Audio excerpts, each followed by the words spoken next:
Hey guys, welcome to my YouTube channel. My name is Mithun, and in this YouTube tutorial, I'm gonna share with you some of the most sought after OBS tips and tricks that you can use to make your recordings or stream exceptionally well. So without wasting any more time, let's get started. As you can see, I have OBS on my screen, and in this OBS a scene, I have selected all the sources that I wanted to do, and I've also set up all the audio tracks and in the mixer section. So if you're somebody who's just getting started with OBS, you won't be probably seeing this window. It will be a black sort of a box that will appear in the screen area. So don't be afraid of it. You can easily add sources, and if you want to know how to add sources to OBS, you can watch one of my previous tutorials. And that's pretty much it. Like you don't have to worry about anything in the sources or anything related to the OBS's sources setting. But in this tutorial, I'm going to show you a few ways that you can improve your video quality, be it video recording, screen recording, webcam recording, or even microphone recording. I'm in no way affiliated to PepperCloud. I'm not getting paid for anything. I'm just genuinely happy about this particular software, and I've been using it for a lot of time, and I can pretty much vouch for it. Now, let's say that you have to use OBS and there is no other way around it. So in the OBS, you will have to actually add all the sources in order to follow this tutorial. After you add all the sources, you can actually play around with these sources. Let's say, for example, in the audio input capture device, you can actually click on the filters button. And as you can see, I've already added the noise suppression. If you don't know how to add the noise suppression, all you have to do is click on this plus icon and select the noise suppression option. Once you select the noise suppression option, it will automatically show you which method of the noise suppression you want to use. In the methods panel, you can select the RN noise, which is the latest version and uses a bit more of your CPU. If you have a powerful computer, you can absolutely go with this one instead of the low CPU usage and low quality audio version. Once that is done, click on the OK button or the close button. So the next one is the actually image capture or the video capture from the webcam. Unfortunately, you won't be able to see my webcam reflecting on the screen right now because my webcam is actually being used by Streamlabs right now to record this entire video. So I'm just gonna show you what I do in order to make sure that my webcam recordings are smooth. Right click on the video capture device source and head over to the filters panel. In the filters panel, you can see that I've added a few filters. One of them is LUT, second one is color correction, and third one is chroma key. LUT is basically a version of color correction. I'm not really sure about the details of it, but I use it to actually correct the color in a way that it actually looks natural. You can download LUTs from online, and you can also create your own LUTs using any video editing or audio video editing software. I am not going to include that in this tutorial because it will actually be way out of the scope of the tutorial. So if you want to learn more about LUT, you can go and search on Google and find a bunch of tutorial on the same. As you can see, they give you an option to actually select the LUT. If you click on the browse option, you will see that there is a lot of LUTs that are already available in OBS. I'm gonna just select the original one. And right now I cannot actually see my webcam, so I am not able to actually figure out how much of the LUT effect I want to add. But if you are going to add it, make sure that you play around with this particular slider to see how much of that effect you want. Now the next one is color correction. Color correction, as the name suggests, is pretty much used for correcting the color.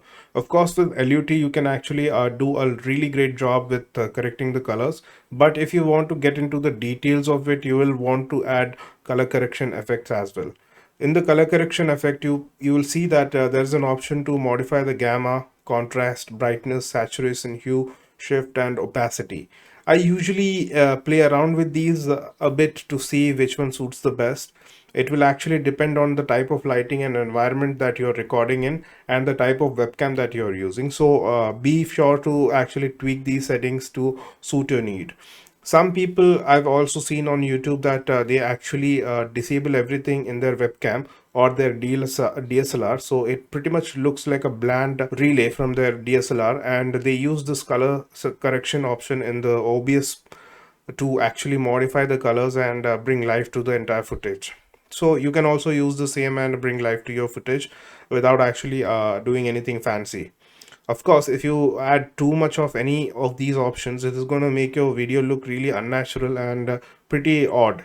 So be careful when you add the color correction effect to this particular footage. Now the last effect that I've added is chroma key effect.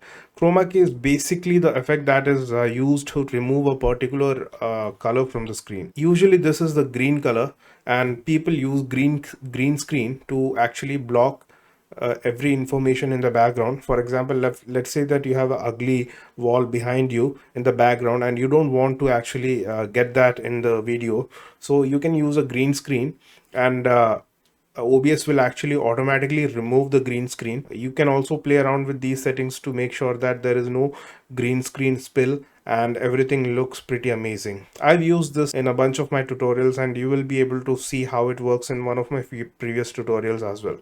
So that's pretty much it with these three settings that I use regularly. Now you can also add a bunch of more settings. Let's say that you want to crop this. You can actually crop the footage using these settings. You can crop from left, top, right, and bottom. And if you want, you can also add a luma key or render delay or scroll effect or sharpen the footage. One important tip that I wanted to share with you is that when you use a webcam with a low resolution, for example, most webcams today come with a 720p resolution, which is not enough for today.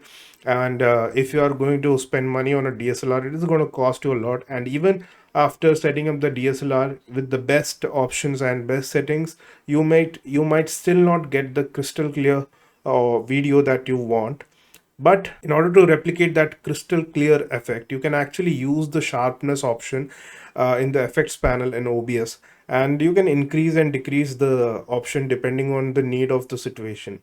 That's pretty much all the settings that I can use in this particular video capture device. After everything is configured, I'm just going to click on the close button.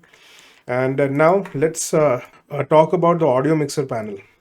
As you can see in my audio mixer panel, my audio input capture is actually sensing audio coming from my microphone, and everything else is doing nothing in the background because I've actually disabled everything, which means that the mic aux input is not going to work, and the video capture device is also not going to give it any audio. So the sole audio source is going to be the audio input capture, which is the microphone that I'm using right now. But if you have multiple sources, and if you think that your audio is not being in sync with the video that you capture, you can actually enable the video capture device. It will actually capture the video and audio coming from the same webcam, which means that in the video editing software you can actually sync these two and get a really synced up video, which will actually look good. Now as you can see, this is a screen of my computer. This is particularly a website. It's called Amazon, and on the bottom right corner you can see that there is a black box. So this is actually a stationary or static image, and inside of this static image I usually have a webcam enabled. Right now, because my webcam is exclusively used by some other software, it won't be able to display this webcam footage here. So I'm just gonna assume that there is a webcam footage. What I've done with this webcam footage is that I've removed the green screen, and I've actually placed an image behind this webcam footage. As you can see, here's my webcam footage and here's my image, which means that my webcam footage will be on top of my image, and my image will act as the background of my webcam footage. Otherwise, the background footage will have a transparent background and it will look a bit odd. So that's a really great tip if you know how to actually play around with OBS, and if you want to make sure that your OBS recordings look extremely professional and high quality. So that was my tutorial for OBS tips and tricks that I use on a daily basis, and how I actually record high quality videos and audios using OBS. If you have any comments, please drop them in the comment section. You can also ask me any questions related to this particular tutorials. If you like this video, please click on the like button. Subscribe to my YouTube channel for more similar update. I will catch you in my next tutorial. Till then, take care and bye bye.